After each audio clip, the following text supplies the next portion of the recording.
تکبیر، نعرہ رسالت، نعرہ حیدری، حیدری، حسینیت، حسینیت، یزیدیت، یزیدیت، اور محمد والے محمد صلوات۔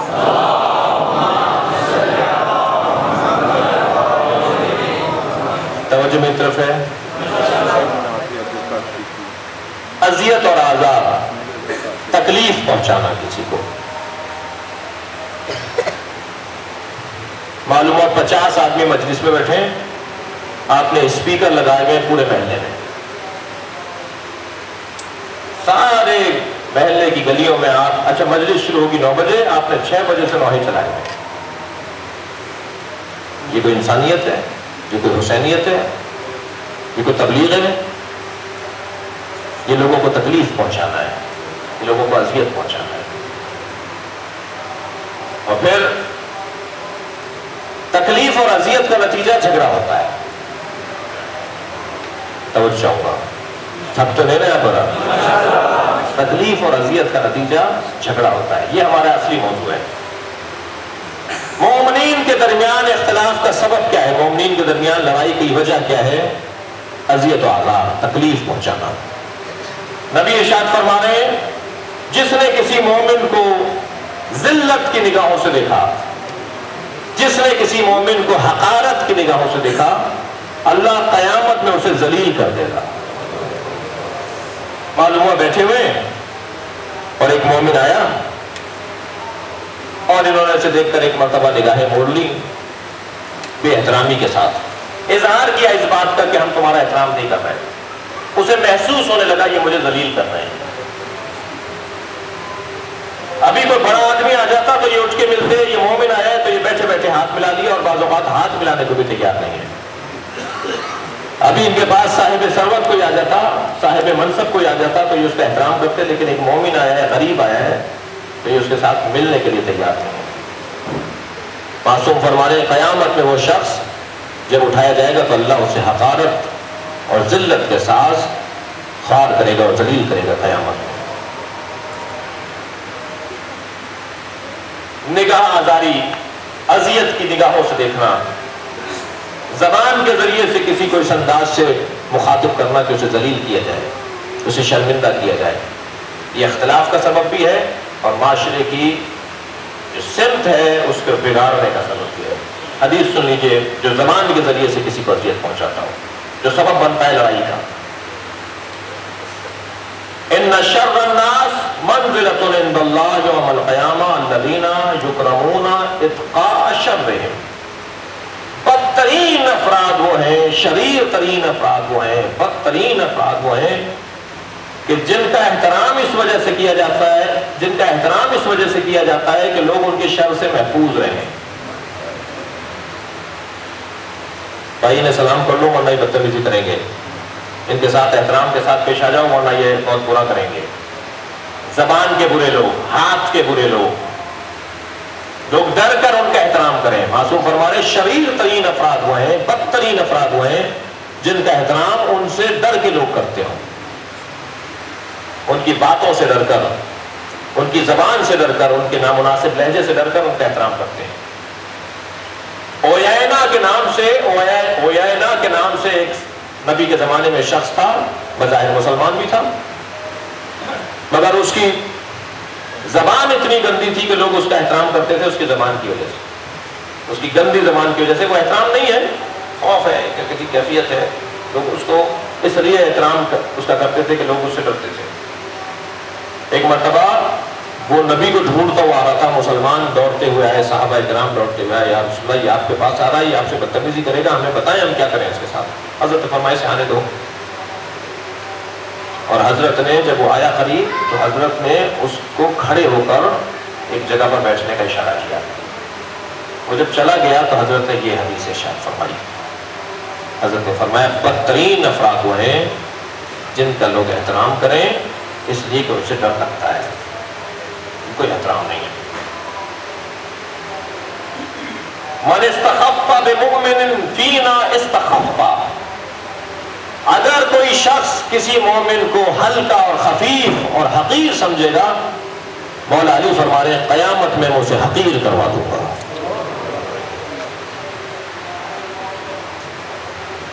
فرما رہے خبردار، اگر تمہارے دروازے پر کوئی مومن آ جائے تو اس کا احترام کرو، اس لیے کہ تم اس کے چہرے میں ہماری محبت کو دیکھا کرو۔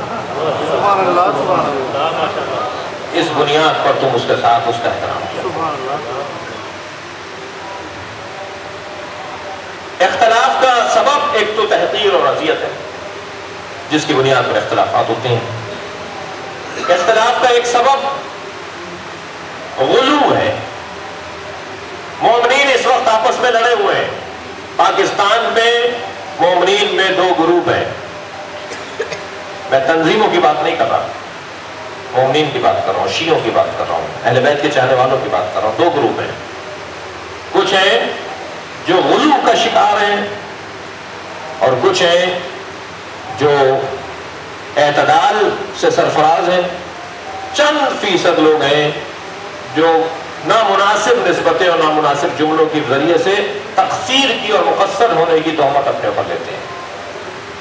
کچھ ہیں جو غلو کا شکار ہیں۔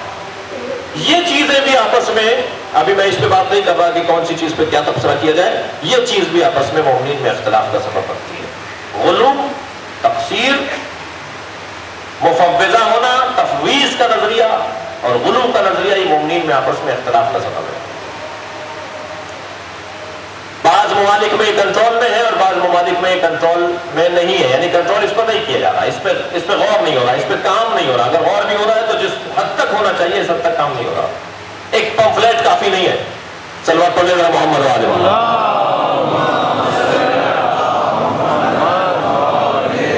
خاص توجہ کی ضرورت ہے، انہیں اپنا سمجھنے کی ضرورت ہے، ان کے ساتھ بیٹھنے کی ضرورت ہے۔ یہ افراد جو مولا علی کو رب اور اللہ کی نسبت دے رہے ہیں اور غلو کر رہے ہیں، ان کے ساتھ بیٹھنے کی ضرورت ہے۔ ہم نے اب تک کتنی کوشش کی انہیں سمجھانے کی، اگر ہم نے ان کو سمجھانے کی کوشش کر لی ہے اور ناکام ہو گئے تو پھر معصوم فرماتے ہیں کہ یہ ہمارے چاہنے والے نہیں ہیں۔ فرماتے ہیں الغلاۃ کفار، غالی کافر ہے۔ غالی کسے کہتے ہیں؟ جو مولا علی کو، نبی کو، مولا امام حسین کو اللہ بولتا ہوں۔ حدیث ہے بھائی، یہ میرا کوئی وہ نہیں ہے، جملہ نہیں ہے، معصوم کی حدیث ہے۔ الغلاۃ کفار، المفوضہ مشرکون، اور مفوضہ مشرکون ہے۔ مفوضہ کسے کہتے ہیں؟ مفوضہ جو کہتے ہیں کہ اللہ کچھ نہیں کرتا، اللہ کے ہاتھ میں کچھ نہیں ہے، جو کچھ ہے وہ فلاں میرے پیر کے، میرے مرشد کے، میرے امام کے، میرے نبی کے، میرے معصوم، میرے فلاں بزرگ کے ہاتھ میں ہے، اللہ کے ہاتھ میں کچھ نہیں ہے، اللہ نے سب کچھ اسے دے دیا ہے، اسے مفوضہ کہا جاتا ہے۔ فرماتے ہیں الغلاۃ والمفوضہ خرج من ولایت اللہ، مفوضہ اور غلاۃ اللہ کی ولایت سے نکل جاتے ہیں، وہ ولایت رسول اللہ، اور اللہ کے رسول کی ولایت سے نکل جاتے ہیں، وہ ولایتنا اہل البیت، اور ہم اہل بیت کی ولایت سے یہ لوگ باہر نکل جاتے ہیں۔ فرماتے ہیں صنفان من امتی، میری امت کے دو گروہ، لا یغیب لهم لا نصیب لهم فی الاسلام، صنفان فی امتی لا نصیب لهم فی الاسلام، دو طرح کے لوگ میری امت میں ایسے ہیں کہ اسلام سے انہیں کوئی فائدہ نہیں پہنچا۔ کون کون؟ الناصب لأہل بیتی وغالب فی الدین، جنہوں نے میرے اہل بیت کی توہین کی، جنہوں نے میرے اہل بیت کی نسبت بے ادبی کی، ناصبی، نواسب، توہین اہل بیت کرنے والے، اہل بیت، میرے اہل بیت کی توہین کرنے والے اور میرے اہل بیت کو اللہ ماننے والے، یہ دونوں اسلام سے کچھ نہیں حاصل کر پائے۔ جنہوں نے اہل بیت کی توہین کی، ناصبی، اور جو اہل بیت کو اللہ بولتے ہیں، یہ دونوں گمراہ لوگ ہیں۔ ایک سبب آپس میں مومنین کے اختلاف کا یہ عقیدے کا اختلاف ہے۔ مومنین آپس میں لڑ جاتے ہیں، کیا کیا جائے کہ مومنین کا اختلاف کوئی منزل پائے، اس کو اصلاح ملے؟ اس کا ایک رستہ یہ ہے کہ ملاقاتیں ہوں، گفتگو ہو، بات ہو، استدلال ہو، ڈنڈے کی بنیاد پر اور زور کی بنیاد پر بات نہ ہو، استدلال کی بنیاد پر بات ہو۔ ہمیں مار دو، ہم تو یہی کہیں گے، ہمیں کچھ بھی کہہ دو ہم تو یہی کہیں گے، یہ کوئی اچھی بات نہیں ہے. ہمارا تو یہ عقیدہ ہے، تم مانو یا نہیں مانو، یہ کوئی اچھی بات نہیں ہے. آپ کا اگر عقیدہ ہے تو ہمیں بھی بتائیے، ہو سکتا ہے آپ کا اچھا عقیدہ ہو، ہم وہ عقیدہ اپنا لیں. تبلیغ کرو نا بھائی اپنے عقیدے کی، اپنے عقیدے سے قائل کرو نا لوگوں کو، تاکہ تمہارے عقیدے والے بڑھ جائیں معاشرے میں. یہی ہوتا ہے نا. ہر شخص اپنے نظریے کو رائج کرنے کے لیے دلیل دیتا ہے، استدلال پیش کرتا ہے، محنت کرتا ہے. آپ اگر اس بات کو صحیح سمجھتے ہیں کہ معاذ اللہ مولا علی کو اللہ بولا جائے، معاذ اللہ یہ نظریہ رکھا جائے، تو آپ ہمیں سمجھائیے، ہمیں دلیل دیجیے. کیا دلیل ہے آپ کے پاس؟ اگر آپ کے پاس دلیل نہیں ہے تو پھر جس کے پاس دلیل ہے اس کے آگے آپ کو خانے ہونا پڑے گا، خاشی ہونا پڑے گا. یہ بھی ایک سبب ہے مومنین کے درمیان اختلاف کا. عزیزان اکرامی، ایک نقطے کی طرف اشارہ کر کے میں خاموش ہوتا ہوں، پھر آپ سے سوالات لوں. اور وہ مسئلہ ہے تبرع کا اور دشمنان اہل بیت کے ساتھ نفرت کے اظہار کا حد سے زیادہ اظہار. ویسے ہر چیز اگر اعتدال سے باہر نکل جائے، ہر چیز اگر حد سے باہر نکل جائے تو اس کا نقصان ہے. آپ صرف نمازیں پڑھنا شروع کر دیں تو اس کا نقصان ہے. آپ صرف محنت کر کے مزدوری کر کے کمانا شروع کر دیں تو اس کا نقصان ہے. آپ صرف سوتے رہیں تو اس کا نقصان ہے. میں صرف جاگتا رہوں تو اس کا نقصان ہے. ہر چیز کو ایک عدل میں، عدالت میں، قسط میں، اعتدال میں رکھنے کی ضرورت ہے. کس پر تبرع کرنے کا کیا طریقہ ہے؟ ہم آزاد لوگ ہیں یا ہمارا کوئی مولا اور وارث ہے؟ اگر ہمارا کوئی مولا اور وارث ہے تو اس نے کوئی طریقہ بتایا ہے کہ تبرع کیسے کیا جاتا ہے دشمنان اہل بیت پر؟ اس کا ایک بہترین طریقہ میرے معصوم امام نے زیارت عاشورہ کی صورت میں دیا ہے. زیارت عاشورہ میں امام نے کچھ لوگوں کے نام نہیں لیے، لیکن کچھ لوگوں کے نام لیے. بس ہمیں بھی جس کے نام ائمہ نے نہیں لیے، ہمیں نام نہیں لینے چاہیے. صلوات پڑھیں محمد و آل محمد.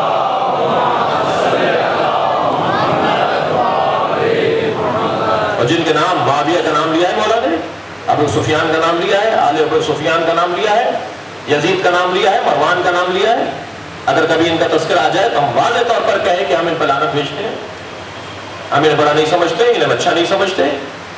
لیکن ائمہ نے بہت سو کے نام نہیں لیے. کل جو میں نے مصائب کے اندر روایت سنائی، وہ علی بن ابی طالب جن کے سامنے سب کچھ گزرا، وہ اس واقعے اور اس حادثے کے بعد دربار میں بیٹھے یا نہیں بیٹھے، مشورے دیے یا نہیں دیے، اچھے مشیر ثابت ہوئے یا نہیں ہوئے. کیوں ایسا کر رہے تھے مولا؟ اس لیے کہ انہیں اسلام کی عزت عزیز تھی. تو کیا ہے آج اسلام کو عزت کی ضرورت نہیں ہے؟ کیا آج اسلام کی تعلیمات ختم ہو گئی ہیں؟ یعنی 1400 سال پہلے اسلام کی عزت اور آبرو بچانے کے لیے اور اسلام میں رکھنے سے مسلمانوں کو بچانے کے لیے مولا صاحب بیٹھنے کو تیار ہیں. ہم اتنی مدت گزرنے کے بعد اپنی زبانوں کو روکنے کے لیے تیار نہیں ہیں. تمام مجتہدین آج مجبور ہو گئے فتویٰ دینے پہ، اگرچہ آج کا فتویٰ نہیں ہے، نظریہ ہمارا پرانا ہے، لیکن آج کہنے پر مجبور ہو گئے کہ حضرت عائشہ اور خلفائے ثلاثہ کا نام لے کر کوئی نازیبا نسبت دینا حرام ہے. مجھے اس کا کوئی خوف نہیں، کل مجمع کم ہو جائے، آپ آئیں یا نہیں آئیں، میری شرعی ذمہ داری بنتی ہے. ہمارے تمام مجتہدین نے فتویٰ دیا ہے کہ حضرت عائشہ کا نام لے کے ناروا نسبت دینا حرام ہے، شرعاً حرام ہے. ہمارے تمام مجتہدین کا فتویٰ ہے کہ حضرات خلفائے ثلاثہ کا نام لے کر ان کی جانب کوئی نسبت دینا، نام لے کر نسبت دینا حرام ہے. جگر پہ پتھر رکھیے. مولا فرمایا خبردار، تمہیں ضرورت کیا آ رہی ہے اس کا نام لینے کی؟ تم وہ کام کرنا چھوڑ دو جو وہ کام کر رہا ہے. اور یہی بہترین تبرع ہے، یہی بہترین تبرع ہے. اب اس بات کو سننے کے بعد ذرا استدلال سنیے میرا. ہمارے پاس معلومات کی بھی کمی ہے. میں آپ کی بات نہیں کر رہا ہوں، وہ بھی بات کر رہا ہوں، آپ کے توسط سے بات کر رہا ہوں. اور میں چاہوں گا کہ یہ ویڈیو بن رہی ہے، یہ والا کلپ ضرور فیس بک پہ ڈالا جائے. ہمیں اہل بیت کو جواب دینا ہے، اپنی ملت کو جواب نہیں دینا ہے. ہمیں اللہ، رسول اور مولا علی کو جواب دینا ہے. سلام کرنے والے کو اور ہاتھ چومنے والے کو جواب نہیں دینا ہے. اپنی دکان ہماری نہیں ہونی چاہیے، اہل بیت کی دکان کو چمکانا چاہیے. ہمارا اپنا کچھ نہیں ہونا چاہیے. غور فرمائیں اس نے. حضرت سلمان فارسی حضرت عمر کی حکومت کے اندر مدائن کے گورنر ہیں. کسی میں جرأت ہے تو بولے حضرت سلمان فارسی کو کچھ، کسی میں ہمت ہے تو بولے کہ سلمان فارسی حضرت عمر کی حکومت کے اندر کیوں ان کی حکومت کا حصہ بنے، کیوں ان کی حکومت کے اندر گورنر بن کے مدائن کے گورنر قرار پائے، جب ان کی رحلت ہو رہی ہے حضرت عمر کا دور ہے۔ توجہ چاہوں گا، حضرت اسماء بنت امیس حضرت ابو بکر کی زوجہ ہیں، جب جناب زہرا کو غسل دے رہی ہے مولا کے ساتھ، بغیر شوہر کی اجازت کے آئی ہوں گی، مولا نے بغیر شوہر کی اجازت کے انہیں اپنے گھر میں داخل ہونے دیا ہوگا۔ میں کسی کی محبت، توجہ چاہوں گا میرے جملے پر، میں اس سے زیادہ کھل کے نہیں کہہ سکوں گا، میں کسی کی محبت آپ کے دل میں نہیں ڈالنا چاہ رہا، میں بھی تسبیح پڑھ کر سوتا ہوں،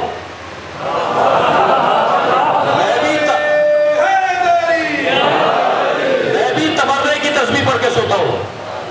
توجہ چاہوں گا، میں کسی کی محبت آپ کے دل میں یا کسی کے دل میں نہیں ڈالنا چاہ رہا، میں ایک لمحہ فکریہ دے رہا ہوں کہ یہ روش اور یہ طریقہ ہمارے معاشرے میں پورے عالم اسلام میں فساد کا سبب بن رہا ہے۔ اگر ہم دشمنان اہل بیت سے نفرت کرتے ہیں تو جن کا نام اہل بیت میں نہیں لیا ہمیں بھی ان کا نام نہیں لینا، یہ کسوٹی اور فارمولہ بنا لیجئے، مسئلے حل ہو جائیں گے، کیا بات ہے، کیا بات ہے، ہماری پریشانیاں دور ہو جائیں گی۔ لہذا جتنا ہم اپنے حد سے نکلیں گے اتنا فساد بڑھتا چلا جائے گا۔ بہت سارے اور مثالیں بھی ہیں جس کے اوپر لمحہ فکریہ ہے کہ اگر یعنی انہوں نے ان تمام باتوں کے باوجود ایک ساتھ بیٹھنا پسند فرمایا، ایک ساتھ رہنا پسند فرمایا، کیوں؟ اس لیے کہ اسلام عزت عزیز ہے۔ مجھے آج اسلام کا درد ہے، مجھے آج اسلام کا احساس ہے، تو مجھے بھی بہت ساری چیزوں سے ہاتھ اٹھانا پڑے گا، بہت ساری چیزوں کو مزاج کو بدلنا پڑے گا اپنا۔ مولانا کیا سر، ایک ہمارے بہت بزرگ عالم گزرے آیت اللہ کاشف الغطا، وہ اہل سنت کے ساتھ، توجہ چاہوں گا، اہل سنت کے ساتھ ان کی بڑی دوستیاں تھیں۔ آیت اللہ محمد حسین پروجردی، آیت اللہ کاشف الغطا، یہ وہ بہت شخصیات ہماری گزری ہیں، چند شخصیات گزری ہیں کہ جن کی اہل سنت کے ساتھ دوستیاں بہت تھیں۔ تو کسی نے پوچھا کہ آپ کی اہل سنت کے ساتھ دوستیاں زیادہ ہیں، آپ کو اس سے کچھ دشمنان اہل بیت سے محبت کا خطرہ ہے یا نہیں؟ جی، جب ان کے ساتھ بیٹھیں گے تو ان میں سے کوئی حضرت معاویہ کہہ کے گردن بھی احترام کے طور پہ جھکائے گا، تو کہیں ایسا نہ ہو کہ آہستہ آہستہ آپ کے دل میں بھی محبت آنے لگ جائے۔ اثر تو ہوتا ہے، اثر ہوتا ہے، نہیں ہو سکتا کہ اثر نہ ہو۔ اہل بیت کے دشمنوں کا اگر کوئی احترام کی نگاہ سے اس مجمع میں، اس میٹنگ میں، اس اجلاس میں نام لے رہا ہوگا تو آپ کو بھی سننا تو پڑے گا، کم سے کم احترام نہیں کر رہا، احترام سن تو رہے، احترام دیکھ تو رہے، اس کا اثر ہوگا یا نہیں ہوگا؟ فرمانے لگے میں رات کو روزانہ ایک تسبیح جناب زہرا کے قاتلوں پہ لعنت پڑھ کے سوتا ہوں تاکہ میرے اوپر اس کا اثر نہ ہونے پائے۔ لیکن اس کا مطلب یہ کہ میں علنی اور لاؤڈ اسپیکر پر اور ممبر پر اور تقریروں میں یہ جملے کہوں؟ کتنا برا لگتا ہے جب کوئی ہم حضرت ابو طالب کی توہین کر رہا ہوتا ہے، چھری چل رہی ہوتی ہے ہمارے مولانا، حقیقت ہے، ہمارے ہمیں برداشت نہیں ہوتا۔ یہ ذاکر نائک نے جب دو شہزادوں کی جنگ کا قصہ چھیڑا تھا آپ سے 2-3 سال پہلے، کون کہتا ہے کہ علماء کرام کام نہیں کر رہے؟ میں طالب علم ہوں، میں عالم نہیں ہوں۔ ہم نے اسے خط لکھا 150 صفحوں پر مشتمل، ہم نے اسے خط لکھا، جواب کا خط لکھا، تو اس نے یہ کہہ کر واپس کر دیا مجھے اردو پڑھنی نہیں آتی، تو ہم نے اس کا پھر انگلش ترجمہ کروایا، اور انگلش ترجمہ جب حیدرآباد دکن کا ہمارے ایک دوست لے کر پہنچے اس کے گھر اور اسے دے کر دوسرے دن جواب لینے آئے تو اس نے اتنی سی پرچی پہ جواب لکھ کر بھیجا، کہنے لگے یہ ساری باتیں مجھے پتہ ہیں، یزید کے بارے میں سب مجھے پتا ہے کہ اتنا نابکار تھا، کتنا ناانجار تھا، کتنا بدکار تھا، مجھے سب پتا ہے، مگر میں نے یہ ساری باتیں اس لیے کی ہیں کہ تم ہمارے 3 بزرگوں کو برا کہنا چھوڑ دو، ہم بھی انہیں اچھا کہنا چھوڑ دیں گے۔ بھائی لوگ ضد پر اتریں گے، لوگ ضد پر اتریں گے، پھر چلے مقابلہ کر کے دیکھ لیتے ہیں، آپ زیادہ زور پہ ہو یا وہ زیادہ زور پر ہے، نتیجہ کس کے حق میں نکلے گا؟ لمحہ فکریہ دے رہا ہوں، ذرا غور فرمائیں، مقابلہ کر کے دیکھ لیتے ہیں یہ قصہ کہاں تک چلتا ہے۔ میں اپنے بچوں کو سمجھا رہا ہوں، میرے بزرگ اگر مجھ سے ناراض ہو تو خدا کے لیے مجھے معاف کر دیں، یہ قصہ کہاں تک چلے گا مجھے بتایا جائے۔ مومنین کے درمیان، مسلمین کے درمیان اختلافات پڑ رہے ہیں، کس بنیاد پر؟ کسی ایک بنیاد پر، یہی مفتی اسحاق صاحب میں جب ان کے پاس گیا کہنے لگے مولانا بالکل صحیح کہتے ہیں، انہوں نے دروازہ جلایا، انہوں نے یہ کیا، انہوں نے وہ کیا، مگر مولانا نام لے کے برا کہنا چھوڑ دیجیے۔ کیوں نام لے کے برا کہنا تو چھوڑ دیجیے؟ آپ کی بنیاد بنی ہوئی ہے تو آپ کو ساری باتیں پتہ ہیں، جس کی بنیاد نہیں بنی ہوئی وہ کیسے سمجھے گا اس بات؟ جس کے پاس معلومات نہیں ہے، جس کے پاس بہت کچھ نہیں پتا اسے، وہ کیسے سمجھے گا اس بات کو؟ وہ ری ایکشن فوراً انتہائی درجے کا دکھائے گا۔ حضرت آیت اللہ بہجت کا فتویٰ تھا کہ اگر تبرہ کرنے پر، یعنی اس تبرہ پہ جس پہ ہم بات کر رہے ہیں، تبرہ ہمارے مذہب کا حصہ ہے، ہم تبرہ نہیں چھوڑیں گے، مگر یہ نام لے کے تبرہ کرنے والی میں بات کر رہا ہوں۔ حضرت آیت اللہ بہجت فرماتے ہیں کہ اگر اس طریقے کے تبرہ کرنے پر دنیا کے اس کونے کے اندر موجود تبرہ کی بنیاد پر دنیا کے اس کونے میں کوئی مومن قتل ہو جاتا ہے تو قاتل وہ تبرہ کرنے والا ہے، تمہاری وجہ سے وہ مومن مارا گیا، تمہاری وجہ سے مومنین کو قتل کیا جا رہا ہے۔ میں آیت کے اوپر بات کر رہا ہوں، میں موضوع سے ہٹا نہیں ہوں۔ اگر مومنین کے درمیان اختلاف ہو جائے تو اس کی اصلاح کرو، یہ باتیں اصلاح کرنے کی ہیں۔ ہمارے نزدیک مسلم و آئیڈیل نہیں ہے، تبرہ کا یہ مفہوم ہے، بچے لے جائیں فارمولہ، بس آخری جملہ کہہ رہا ہوں، تبرہ کا مفہوم کیا ہے، تبرہ کا فارمولہ کیا ہے تبرہ؟ تبرہ کا مطلب یہ ہے ہم انہیں آئیڈیل نہیں مانتے، تبرہ کا مطلب یہ ہے ہم ان کے مطابق نماز نہیں پڑھیں گے، تبرہ کا مطلب ہے ہم ان کے مطابق زندگی نہیں گزاریں گے، ہمارے نزدیک معتبر نہیں ہے۔ تبرہ کا یہ مطلب ہے بڑے ہوں گے، عمر میں بڑے ہوں گے، سن و سال میں بڑے ہوں گے، قد و بد میں بڑے ہوں گے، لیکن اہلیت جو اللہ نے اہل بیت کو عطا کی ہے وہ کسی اور کو عطا نہیں کیا۔ ہم اہل بیت سے مسئلہ پوچھیں گے، اور اگر ہم اہل بیت دو لوگ کھڑے ہوں، فرض کریں حضرت ابوبکر کھڑے ہوں اور حضرت علی کھڑے ہوں، تو ہم حضرت علی سے جا کے مسئلہ پوچھیں گے، حضرت ابوبکر سے جا کے مسئلہ نہیں پوچھیں گے۔ یہ کافی ہے بس۔ ہمارا مرجع، ہمارا ماوا، ہمارا مرکز اہل بیت کی ذات ہے، ہم ان کے علاوہ کسی اور کے گھر میں نہیں جائیں گے، کسی اور سے نہیں پوچھیں گے، اسی کو تبرہ کہتے ہیں۔ ہم ایسے نماز پڑھیں گے جیسے اہل بیت نے پڑھی، ہم ایسے نہیں پڑھیں گے جیسے اہل بیت کے دشمنوں نے، مخالفوں نے پڑھی، اسی کو تبرہ کہتے ہیں۔ کافی نہیں ہے؟ لہذا مومنین کے درمیان اگر اختلاف ہو جائے تو فَاصْلِحُوا بَيْنَهُمَا، ان دونوں کے درمیان صلح کرواؤ۔ ہمارا یہ مسلم نظریہ ہے کہ سنی جتنے بھی ہیں ناسبیوں کے علاوہ، جو اہل سنت کے لباس میں ناسبی ہیں، اہل بیت کی توہین کرنے والے، وہ کافر ہیں، لیکن جتنے بھی سنی ہیں وہ ہمارا نظریہ ہے وہ مسلمان ہیں، ہمارا نظریہ ہے وہ مسلمان ہیں۔ من قال لا الہ الا اللہ محمد رسول اللہ وہو مسلم، جس نے بھی لا الہ الا اللہ محمد رسول اللہ کہہ دیا وہ مسلمان ہے۔ یہ ہمارا جگر ہے، یہ ہمارا جگر ہے کہ ہم پیغمبر کی حدیث پر عمل کر رہے ہیں، یہ ہمارا جگر ہے، یہ ہمارا نظریہ ہے۔ ہمیں اس سے غرض نہیں ہے کہ کوئی ہمارے بارے میں کیا کہتا ہے، ہمارا نظریہ یہ ہے۔ میں ایک چھوٹا سا قصہ سنا کر، طویل ہو رہا ہے تو مجھے معاف کیجیے گا، میرے 20 منٹ تو اس جانور نے لے لیے۔ چھوٹا سا واقعہ سنا کر میں اپنی جگہ لے رہا ہوں۔ ایک ریب آن اہل بیت کے نام سے ایک سائٹ ہے، ذرا جا کے کھولیے گا، اہل بیت کے نئے بچے، ایسے ہی ہوگا ترجمہ، ایسے ہی ہوگا۔ جو لوگ مکتب اہل بیت کا اختیار کر رہے ہیں، جو لوگ شیعہ ہو رہے ہیں، مسیحیت سے، ہندو سے، غیر مسلم سے مسلمان ہو رہے ہیں، شیعہ ہو رہے ہیں، انہوں نے اپنے انٹرویوز اس کے اوپر ڈالے، اپنے جملے، اپنے احساسات اس کے اوپر ڈالے اس سائٹ کے اوپر۔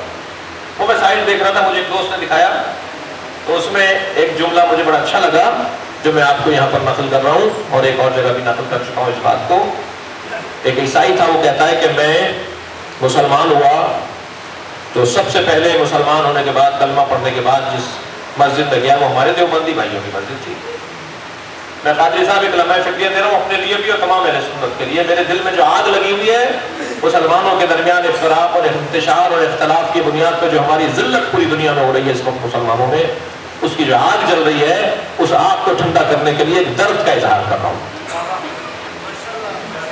وہ کہتا ہے کہ میں دیوبندیوں کی مسجد میں گیا، دیوبندی بھائیوں کی مسجد میں گیا، میں نے کلمہ پڑھا اور مسلمان ہوا اور کچھ عرصے تک وہاں نماز پڑھتا رہا۔ ایک دن ایسے ہی مجھے خیال آیا کہ میں ان سے پوچھوں کہ آپ کے نزدیک بریلوی کیسے ہیں؟ تو کہنے لگے جب میں نے دیوبندیوں سے پوچھا بریلوی کیسے ہیں تو کہنے لگے مشرک ہیں، باطل ہیں، ٹھیک لوگ نہیں ہیں۔ تم بریلوی ہو کیا؟ نہیں توبہ میری، میں بریلوی نہیں ہوں، میں تو آپ کے پاس بیٹھا ہوں۔ معلوم ہوا اس جھٹک کے اور ایسے جھٹک کر آواز دی تم بریلوی ہو؟ نہیں میں بریلوی نہیں ہوں۔ کہنے لگے پھر مجھے اور تشویش ہوئی کہ ذرا بریلویوں سے تو پوچھوں کہ دیوبندیوں کو کیسا سمجھتے ہیں۔ تو کہنے لگا میں پہنچ گیا بریلوی بھائیوں کے پاس، خدا نہ خواستہ میں یہ تفرقے کی اور فرقواریت کی بات نہیں کر رہا، میں لمحہ فکریہ دے رہا ہوں۔ جب بریلویوں کے پاس گیا اور ان سے پوچھا کہ دیوبندی آپ کے نزدیک کیسے ہیں؟ کہنے لگے کافر ہیں، خبردار تم تو نہیں ہو دیوبندی۔ کہنے لگے میں سلفیوں کے پاس گیا تو انہوں نے دیوبندیوں کی مخالفت کی، میں اہل حدیث کے پاس گیا تو انہوں نے مقلدین کی مخالفت کی۔ یہ لندن کی بات ہے۔ تو کہنے لگا ایک ایسے ہی مسیحی میرا دوست، انگریز میرا مسیحی دوست تھا، مجھ سے کہنے لگا تم ساری مسجدوں میں گئے ہو، 2 گلی کے بعد ایک اور مسجد بھی، ایک اور سینٹر بھی ہے، وہ شیعوں کا ہے، وہاں بھی چلے جاؤ، وہی ایک رہ گئے۔ کہنے لگا جب میں شیعوں کی مسجد میں پہنچا تو میں نے ان کا تھوڑا سا حلیہ بھی مختلف دیکھا، ان کی نماز ہاتھ کھول کے پڑھ رہے تھے، ایک ٹکیا سجدہ، ایک مٹی کا ڈھیلا سامنے رکھ کر اس پہ سجدہ کر رہے تھے۔ تو میں نے ان کے ساتھ نماز پڑھی، مگر ہاتھ باندھ کے پڑھی، مگر انہوں میں سے کسی نے بھی مجھے گھور گھور کے نہیں دیکھا۔ میں ہاتھ باندھ کے نماز پڑھ رہا تھا، وہ ہاتھ کھول کے پڑھ رہے تھے، مگر کسی نے مجھے ٹوکا نہیں، مجھے سب سے باہر نہیں نکالا۔ جب نماز ختم ہو گئی تو میں نے کہا مجھے آپ کے عالم سے ملنا ہے، وہ سامنے محراب میں بیٹھے ہوئے تھے، میں ان کے پاس گیا، میں نے کہا مجھے آپ سے کچھ سوال کرنا ہے، انہوں نے کہا کیجئے۔ ابھی اس نے اپنا انٹرویو ڈالا ہے سائٹ کے اوپر، کہتا ہے میں نے ان سے سوال کیا بتائیے آپ کے نزدیک دیوبندی کیسے ہیں؟ کہنے لگے ہمارے بڑے بھائی ہیں۔ پھر کہنے لگے میں نے پوچھا آپ کے نزدیک بریلوی کیسے ہیں؟ کہنے لگے ہمارے بڑے بھائی ہیں، ہمارے عزیز ہیں، مسلمان بھائی ہیں۔ سلفی کیسے ہیں آپ کے نزدیک؟ تو شیعہ عالم کہنے لگے بہت اچھے لوگ ہیں، ہمارے بھائی ہیں۔ کہنے لگا مجھے وہیں سے خیال آیا جو اپنے علاوہ سب کو غلط کہتا ہو وہ کوئی اور ہوتے ہیں، اور جو سب کو ملا کے چلتے ہو وہ کوئی اور ہوتے ہیں۔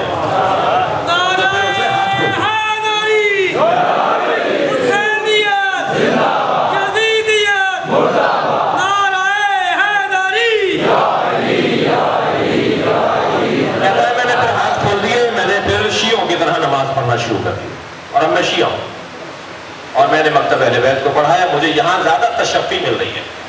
میں یہ لمحہ فکریہ دے رہا ہوں اپنے بھائیوں کو، خدا نہ خواستہ میں یہ نہیں کہہ رہا، ان کی دل آزاری نہیں کر رہا، آپ کے یہاں برداشت نہیں پائی جاتی، آپ کے یہاں دوسرے کو غلط کہنا 2 رکعت نماز پڑھنے سے زیادہ ثواب ہے۔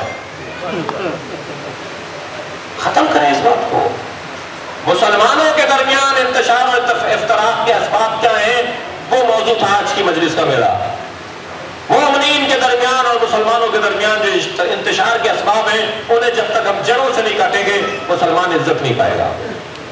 اللہ کرے مسلمانوں کو عزت نصیب ہو، اور جو عزت سے دور کرنے کے اسباب ہیں انہیں ختم کرنے کا ہمیں اللہ موقع اور توفیق عطا فرمائے۔ چند سوال دے دیجیے۔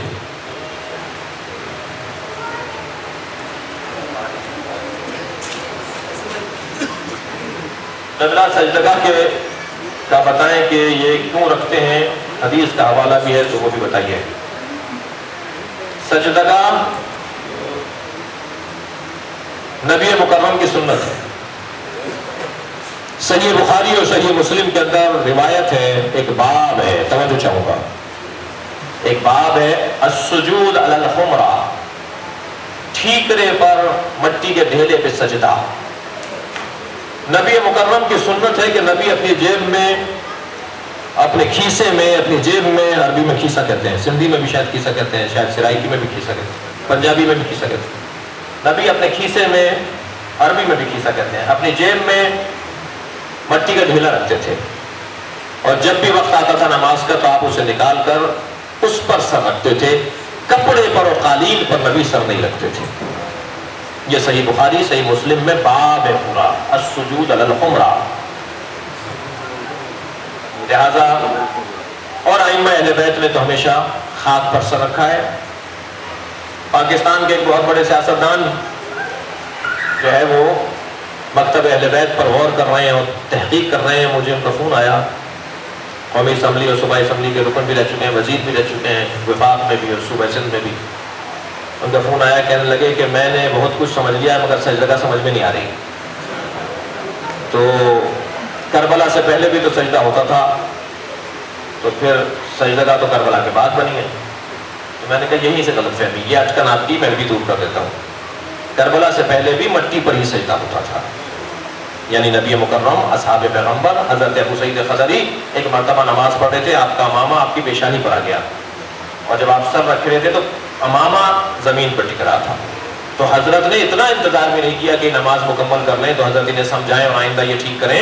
حضرت نے ان کی نماز کی کیفیت میں ہی ان کا امامہ جا کے ٹھیک کر دیا. بعد میں جب انہوں نے پوچھا یا رسول اللہ آپ نے ایسا کیا، حضرت نے فرمایا تمہاری پیشانی کپڑے پہ لگ رہی تھی، زمین پر نہیں لگ رہی تھی، خاک پر لگنی چاہیے. یہ جو قرآن کہہ رہا ہے کہ ان کی پیشانیوں پر اثر سجود ہوتے ہیں، سجدے کا اثر ہوتا ہے، تو قالین پر سر رکھنے سے تو سجدے کا اثر نہیں ہوتا. مٹی لگتی تھی. صحابہ کرام جب مسجد سے باہر نکلتے تھے تو اپنے چہرے سے، اپنی پیشانی سے مٹی جھاڑتے ہوئے نکلتے تھے، ان کے پیشانیاں مٹی پر جاتی تھیں. نبی مکرم اصحاب پیغمبر خاک پر سر رکھتے تھے، قالین پر سر نہیں رکھتے تھے. مگر جب رکھنا ہی خاک پر سر ہے تو اگر معصوم امام فرما دے طابت الارض التي فيها دفنتم، وہ زمین، وہ ارض طیب و طاہر ہے جس میں حسین آپ کو دفن کیا گیا ہے، تو خاک پر سر رکھنا ہی ہے. اور اگر معصوم فرما رہے ہیں کہ وہ زمین پاک ہے تو پھر ہم وہ سجدہ نہیں لے لیں، وہ خاک نہیں لے لیں جو امام حسین کی قبر مبارک کی خاک ہے. اس لیے ہم سجدہ کربلا کی سجدہ یا کربلا کی خاک شفا کے اوپر سجدہ اس لیے کرتے ہیں کہ خاک تو ہے ہی، خاک پر تو کرنا ہی ہے، مگر طیب و طاہر خاک ہے. کافی ہے. واقعہ احراق باب سے کیا مراد ہے، اس کی تشریح فرما دیں. واقعہ احراق باب یہی جناب زہرا کا دروازہ جلانے کا جواب ہے. صاحب اولاد ہونے کے لیے کوئی دعا بتائیں. صاحب اولاد ہونے کے لیے ایک آیت کی تلاوت زیادہ سے زیادہ کریں. رب لا تذرنی فردا وانت خیر الوارثین، اس آیت کو کثرت سے پڑھیں. مولانا صاحب میری آپ سے گزارش ہے کہ وہ زیورات سونے کی جو خواتین پہنتی ہیں یا ان کو جہیز یا سسرال کی طرف سے ملتے ہیں، کیا ان پر زکوٰۃ واجب ہے اور مقدار بتائیں. سب سے پہلی بات تو یہ کہ زیورات کے اوپر زکوٰۃ نہیں ہے. زکوٰۃ ڈلیوں پر اور سکوں پر اور اینٹوں پر ہے، سونے کی اینٹوں پر. جی زیورات کے اوپر زکوٰۃ نہیں ہے. اگر زیور آپ کی شان اور آپ کے ماحول، جس ماحول میں آپ رہتے ہیں اس سے زیادہ آپ کے پاس زیور ہے تو اس پہ خمس ہوگا، اس پہ زکوٰۃ نہیں ہوگی. مولانا سے جسارت کر کے جواب دے رہا ہوں، مجھے معاف کریں گے. قرآن پاک میں ارشاد ربانی ہے کہ نیک مرد نیک عورتوں کے لیے اور برے مرد بری عورتوں کے لیے، جبکہ اکثر مشاہدے میں آتا ہے کہ کچھ نیک مردوں کی بیویاں بری اور گستاخ ہوتی ہیں، جبکہ حضرت نوح جیسے کہ حضرت نوح کی زوجہ. نیکی اور برائی کا جو مفہوم ہے وہ مختلف ہے. نیکی اور برائی کا ایک مفہوم تو یہی ہے کہ یہ جو بری بیوی ہے یا برا شوہر ہے، اس سے اگر آپ کو کچھ نیکی نصیب ہو رہی ہے تو یہ بھی نیکی کا سبب بن رہی ہے. ایک بہت بڑے عارف گزرے ہیں، صاحب کرامت عالم دین گزرے ہیں، سید علی قاضی طباطبائی، علامہ محمد حسین طباطبائی کے استاد، آیت اللہ بہجت کے استاد، صاحب کرامت عالم دین. محمد حسین طباطبائی جیسے صاحب کرامت مجتہد کے عالم دین. ایک مرتبہ آیت اللہ محمد حسین طباطبائی ان کے دروازے پر گئے اپنے شاگردوں کے ساتھ استاد سے ملنے کے لیے. استاد گھر میں نہیں تھے. اندر سے زوجہ محترمہ کا جواب آیا جو انتہائی ناگفتہ بے تھا. ایک موٹی سی گالی تو انہوں نے اپنے شوہر کو دی اور 4 باتیں انہوں نے شاگردوں کو سنائی. انہوں نے کہا یہ کیا ماجرا ہے، اتنا بڑا عالم، اتنا بڑا ولی خدا، واقعی ولی خدا تھے سید علی قاضی طباطبائی، صاحب کرامت عالم تھے، ولایت انہیں حاصل تھی، اتنا بڑا عالم دین، اور اس کی زوجہ کا یہ حال. ڈر کے گھبرا کے الٹے پیر واپس آ گئے. دوسرے دن جب استاد سے ملاقات ہوئی، کہا استاد ہم آپ کے گھر گئے تھے، آپ کی زوجہ محترمہ نے 2 باتیں تو آپ کو سنائی، 4 ہمیں سنائی. کہنے لگے کہ کیا مسئلہ تھا، کیوں گئے تھے؟ ہم نے وہ بتایا، مگر ہمیں ایک اٹکن تھی کہ ہم یہ تو مسئلہ حل کریں. اب جب بھی ہم اس موضوع پہ بات کرتے تھے وہ ٹلا دیتے تھے، لیکن آخر ہم نے کہا کہ استاد بتائیے کہ ماجرا کیا ہے. اگر کہہ لیں ہاں اس کا اخلاق اچھا نہیں ہے، وہ میرے ساتھ بدتہذیبی کرتی ہے، وہ دروازے پہ آنے والوں کے ساتھ، مہمانوں کے ساتھ یہی کرتی ہے. اتنے بڑے عالم کی زوجہ، تو آپ انہیں علیحدہ کیوں نہیں کر دیتے، ان سے رخصت کیوں نہیں لے دیتے؟ فرمانے لگے میں اپنی محسنہ کو اپنے آپ سے علیحدہ کر دوں؟ اللہ نے اسے برداشت کرنے کی وجہ سے تو مقام ولایت مجھے عطا کیا ہے. تم کہہ رہے ہو میں اسے علیحدہ کر دوں؟ وہ تو میری محسنہ ہے، اس کی وجہ سے پروردگار عالم نے مجھے یہ مقام عطا کیا ہے. برداشت ولایت عطا کرتا ہے. صلوات پڑھیں محمد رسول اللہ.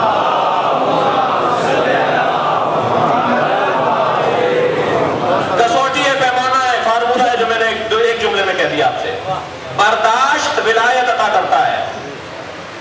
جتنی بڑی برداشت ہوگی اتنی بڑی ولایت ہوگی، جتنی بڑی ولایت برداشت ہوگی اتنی بڑی ولایت ہوگی۔ اب آپ سوچ لیجئے مولا کائنات نے کتنی برداشت کی تھی، اس لیے مولا کائنات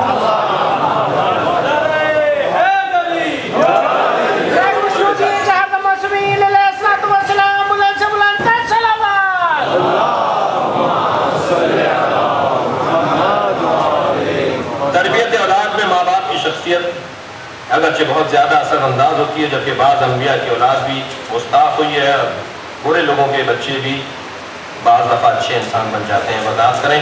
اس میں بہت سارے اسباب ہیں، صرف اور صرف والدین کی تربیت بچوں کو تربیت نہیں دیتی، والدین ہی مؤثر نہیں ہے بچوں کی تربیت میں۔ 5 اسباب ہیں، ممکن ہے والدین کی تربیت اثر انداز نہ ہو رہی ہو، باقی 4 چیزیں اثر انداز ہو رہی ہوں، اور جس کا جتنا زور لگ جائے گا اتنا ہی اس کا اثر ہو جائے گا۔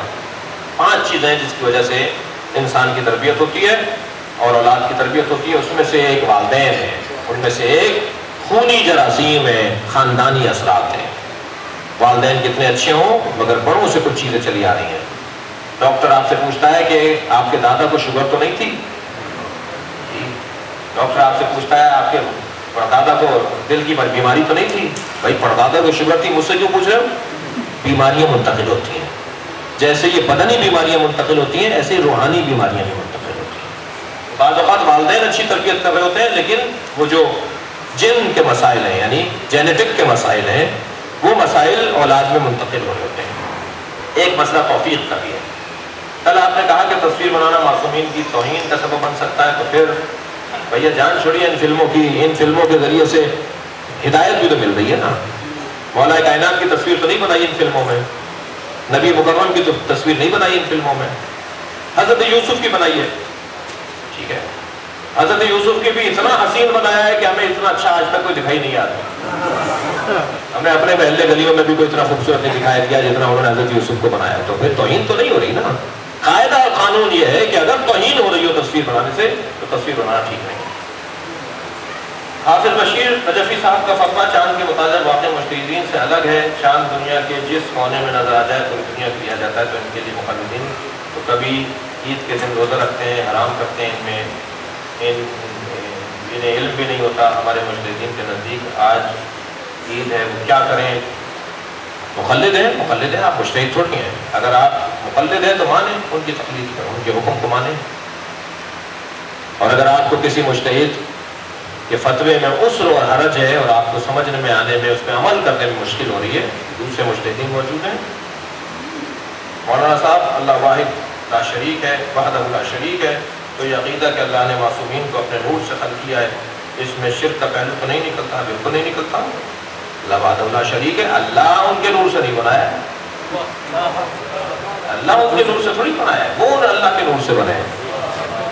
یہ تو اعتراض جب ہوتا ہے کہ جب ہم یہ کہتے ہیں کہ اللہ وحدہ لا شریک ہے اور آپ کہہ رہے ہیں کہ معصومین کے نور سے اللہ بنا ہے۔ معصومین کے نور سے اللہ نہیں بنا ہے، یا اللہ معصومین کے ساتھ اللہ بنا ہے، جب معصومین بن گئے تب اللہ بنا، تب شرک ہو جاتا۔ اللہ ہے، اللہ نے اپنے نور سے نبی کے نور کو خلق کیا، مولا علی کے نور کو خلق کیا، جناب زہرا کے نور کو خلق کیا، اور ان کے انوار سے پوری دنیا کو خلق کیا۔ ہم اپنے بچوں کے نام معاویہ اور یزید نہیں رکھتے بلکہ حسن حسین اصغر رکھتے ہیں۔ ہمارے اہل سنت دوست کہتے ہیں کہ خلیفہ ہیں، پیار آتا ہے آپس میں، اس لیے مولا نے اپنے بیٹوں کے نام ابوبکر، عمر، عثمان رکھے۔ تو دیکھیے اب اس حد تک بھی جانے کی میں تو اجازت نہیں دوں گا۔ صلوات پڑھے ذرا محمد علیہ۔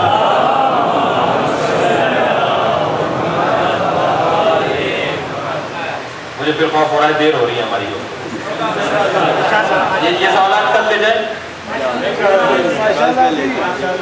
باقی کل آؤ صاحب، باقی کل انشاءاللہ۔ اور لطف یہی ہے کہ آپ اس سوال کا جواب سننے کے لیے کل آئیں۔ دعا کریں پروردگار کے جو واسطہ ہے نبی اور آل نبی کا، یا اللہ تجھے نبی اور آل نبی کا واسطہ، اس مہینے کی مبارک ساعتوں اور لمحات کا واسطہ، جتنے بھی مومنین مسلمین یہاں بیٹھے ہیں ان سب کی حاجات شریعہ کو پورا فرما، ہماری عاقبت بخیر فرما۔